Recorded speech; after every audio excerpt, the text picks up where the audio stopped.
Hey guys, real quick, I just want to say thank you for bearing with me. I am sick right now, but as you can see, starting to make up for that gap in science videos for you guys. Um, and I'm very thankful for all of you. However, this is just letting you know that on Wednesday night, we have started Fallout Equestria Dead Tree Season 2. Hope to see you there on live stream. In the meantime, enjoy the video. Oh yeah, and links are in the description, so just look down. You'll see the links. It'll be fine. I promise. There's also the link to the teaser trailer and to the previous science video. Thanks, guys.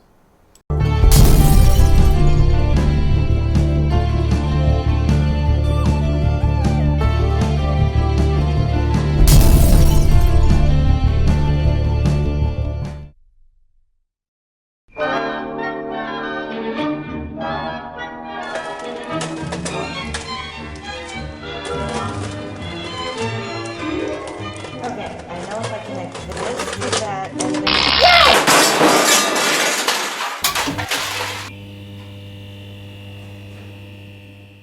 Great. Now, what should I... Oh, hey, you're here. Maybe we can talk about something positive. Well, at least this works. Well, since you're stuck here with me, let's talk about ponies and how they affect your mind. Now, I'm gonna warn you that we're gonna talk about a few things between pony and human psychology that might be a little sensitive. If you feel the need to skip or pause and come back, that's perfectly fine. Those of you left, on to the talking part. Some bullet points first. This dusty old chalkboard should help. In this video, we're gonna be exploring the following: making friends, feeling guilty and guilt complexes, bottling up your anger, depression and rejection, suicide intervention,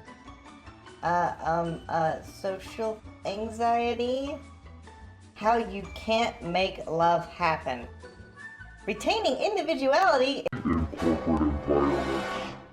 balancing your emotions, white lies, parenting, separation anxiety, parenting if you divorce, and non-traditional holidays. Wow, that is a whole lot that My Little Pony has gone over in the last 9 years? All made for kids that affects adults in ways we never imagined. I'm not going to use a lot of time for visual jokes, and since Pinkie Pie isn't here yet, hopefully we can get into this. Hey, play clip 1. Come on, Twilight, just try. Hello? What's the very first thing that happens in the show? The moment Twilight introduces herself to some pony, they're suddenly easier to talk to. I guess that's why I always say, "Hi, I'm Wandering Sunrise. What's your name?" That's how you make friends, get to know individuals, and generally it is much easier to talk to someone when you know their name. I dare you to try it.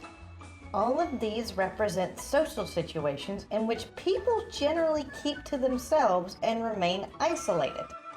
But I'm willing to bet the moment you say, "My name is," and ask their name, the two of you can spend your time waiting for the professor, bored on the bus, train, or plane, actually entertained.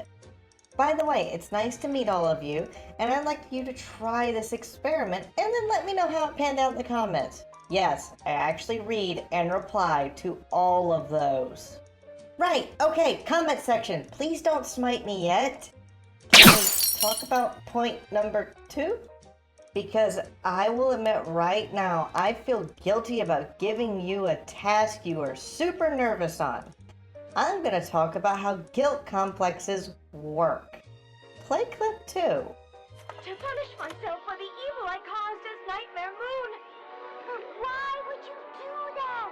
To make sure I never forgave myself for how much Equestria suffered because of me. But it seems I have not learned my lesson. For now I have only made you suffer more.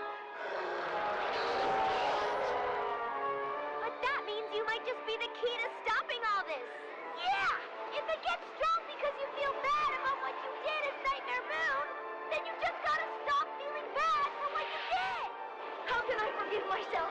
I am no better now than I was then. My creation is about to turn the world into a living nightmare. But look at what you're... Princess Luna has the largest guilt complex I've ever seen. Literally, it manifests physically. It should be noted, we are always our own harshest judge, and Luna takes this to an extreme.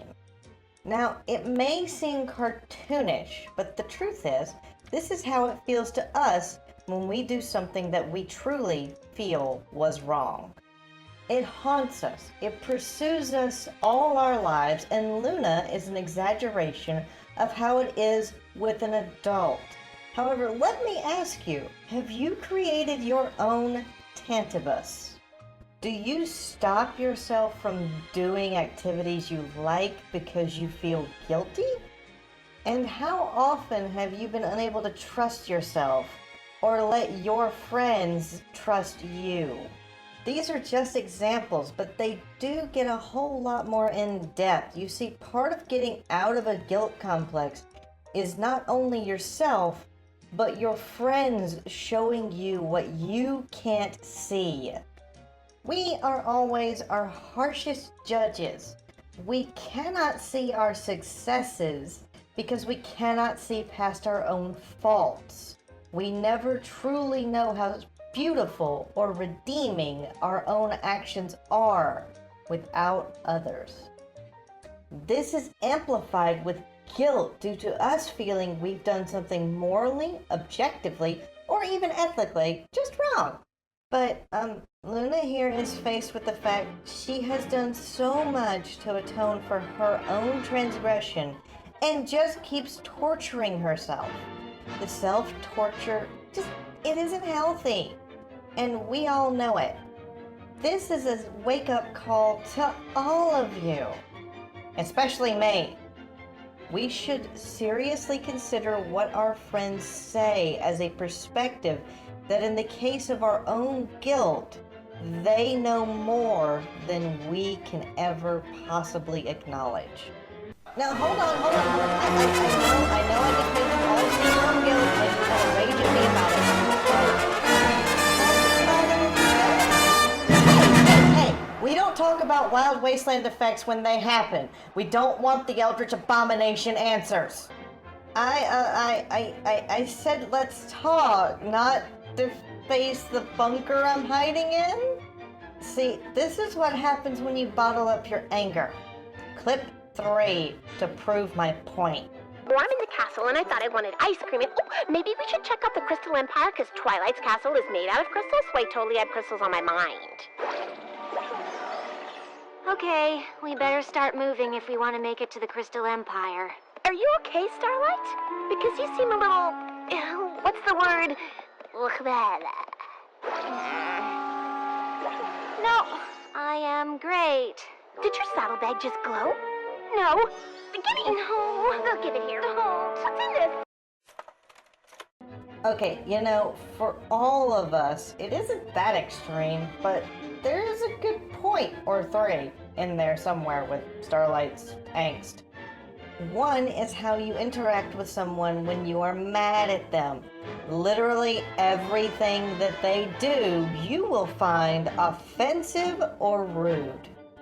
Just look at her, eating saltine crackers like she owns the place. That's just one example. Point is, if you don't talk to them, it bottles up, explodes outwards, or directly affects your actions in other ways, even if they've done nothing wrong. First of all, you would be surprised by many relationships, even romantic ones, end because of little things that pick at you with the other individuals involved in the friendship, relationship, or even your own family. Speech, and more importantly, expression of your feelings is a very powerful tool. Finding out reasoning and a common ground prevents wars, breakups, and maintains your friendships. Take this lesson from Starlight herself. Don't bottle it up, or when it comes out, it will be beyond ugly. But the moment you talk it out and get it known, over half of your anger evaporates. Finding a common ground will actually completely remove it and make it where you have a stronger bond with the person. Speaking of how Trixie feels after everything she put Starlight through, let's talk about feeling low and depression. Clip 4. And I'll say it! Tell me that my friends are all lying to me and avoiding me because they don't like my parties and they don't want to be my friends anymore! Your friends are all lying to you and avoiding you because they don't like your parties and they don't want to be your friends anymore! I knew it! Oh no! My friends don't like my parties and they don't want to be my friends anymore! So... What can we learn from Pinkie Pie's insanity? Well, for one, depression eats and creates a regressive cycle. Using Spike as Pinkie's own subconscious, we can see that she's using him as a sounding board in her own little bubble. She doesn't value his opinion. She just wants to hear her own words shot back at her. This helps us understand that when we're depressed or sad, it's a self-replicating cycle. And how is it broken? Other individuals. Ponies and people are social creatures, innately, seriously. Even if it's only one other person, the hormones that attack depression are only produced from social interactions. Pinkie Pie might display this in incredibly cartoonish ways and at the extremes, but we as adults can take this, that a regressive cycle can only truly be broken by helping others break it. Without your friends, you're stuck there. The biggest takeaway, though, is don't sit in your bubble when you feel bad. Reach out, admit you need help, and ask people to come to listen to you, even if you have to do it 100 times. The same goes back to people whom are your friends. They should come to you when you're sad and depressed and reach out and hold them up, or just listen and help you break that depressive cycle. Or in Pinkie's case, helping me feel less alone and depressed in this bunker. But Pinkie's lesson doesn't end here. How about we go from depression to rejection? How do they differ and what effect does it have on you? Let's take a look at clip number 5. Princess? Leave me be, Twilight Sparkle. Princess, I'm sorry it hasn't worked out how we wanted. But you have to believe me when I tell you that Nightmare Night is one of the most popular celebrations we have. Yes, I can tell by all the adoring shrieks of the children as they run away. Princess. This is what happens when you think you've been rejected, but more importantly, this is how others feel. How often have you been afraid to ask something because of someone potentially saying no? What about ignoring someone's text message and feeling guilty about it later? Here's the real deal with rejection. Most of the time, with friends, you won't have it happen. True, friends will endure a whole lot and go do things just because they're your friend. More importantly, culturally, we innately don't want to say no. They hate how it feels to be rejected, and therefore, they don't want to reject others. However, you need to take the time to create appropriate steps in situations where yes is more appealing for both of you. And the other really important part about rejection is to remember when someone says no, you've really lost nothing. Your relationship with that person hasn't truly changed.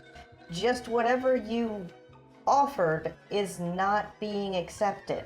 Another chance to ask, and they may say yes, will probably come up, but more importantly, you lose everything by not asking. This is very important to remember. Never asking is always no, and it never works. asking the odds you don't know, but reach out and invite someone to a barbecue, ask someone on a date, or tell your friends, hey, I have this really cool hobby, wanna come? Those are just things to think about. At worst, you lose nothing and your relationship with the other person doesn't really change. At best, you discovered something that both of you truly wanted to have. The important part of rejection is to remember, when you feel rejected, don't close yourself off. Don't torture yourself with your own little guilt complex, and seek out friends who know that you need to be helped through it. Especially don't pull a Trixie. Do not let your rejection lead to depression and lead to something a whole lot worse. Oh, you don't know what I'm talking about exactly? Let's play clip 6. Breaking into a million pieces.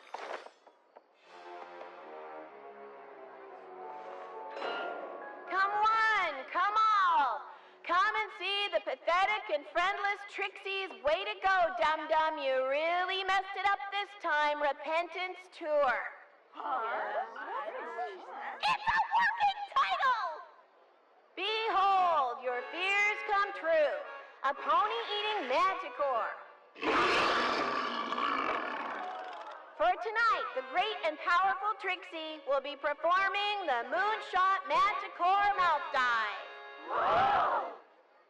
Now, save your gasps for when I defy the beast's jaws of doom and appear inside that black box. I was supposed to perform this trick with my great and powerful assistant, who was also my great and powerful friend.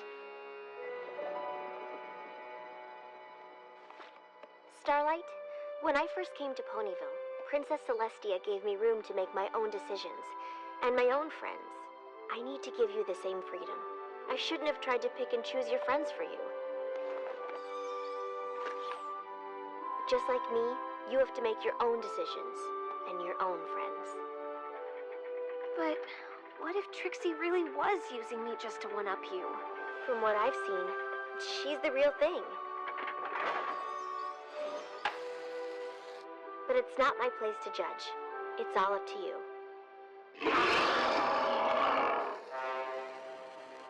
Starlight, if you're out there and you still want to be friends, let's be great and powerful together. Please?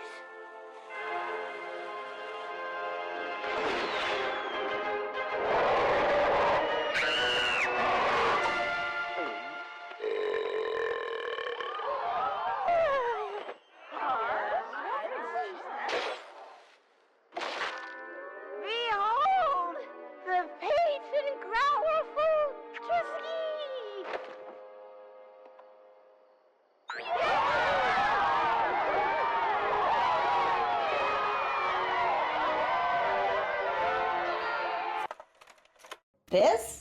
This is a cartoonish, outlandish, live suicide attempt. You all look at me like I'm completely insane, but the fact is, if Starlight doesn't intervene right now, Trixie is gonna die. This, to me, is a call for help. Her speech on stage is a declaration of, I am beyond help if my friends don't step in. There are two things to remember here. First, never give a false call for help. If you want attention, just ask for it, and ask to do something. Hurting yourself or threatening this for attention is just wrong. Moreover, talking about what is bothering you and seeking help for self-destructive behavior is not only good, but you shouldn't feel bad about doing it. If anything, your friends should praise you for seeking to better yourself. Speaking of your friends, suicide is not a joke, and you should seek to support individuals concerning this. If someone threatens suicide or self-harm, you should talk to them and try to get them to seek help on their own with your support. Every little bit of support towards them can help. Trust me on this. Lastly, if you firmly believe someone is going to commit suicide or attempting such, call the police. Even if you lose a friendship, saving their life is more important. Saving someone is always much more important, even your worst enemy. Now, I'm gonna need a moment to recover. We will continue, but I'd like to say I have friends I really miss and wish I could have done more for. Part of this video is for them. Well, while I make sure I'm ready to go on, we're gonna have to make this one another two-parter. Yes, I know, another one. We'll be breaking this one up to make sure we get it exactly right. In the meantime, you've got the physics video, and prepare yourself for how deep we're going to get into your own psychology with part 2. Thanks for watching, and expect part 2 soon. In the meantime, again, check out the physics video, or we have a new roundtable called Reviewers Web. Happens every Saturday at 7 p.m. Eastern Standard Time. I hope you enjoy and come back. Also, very special thanks to these people.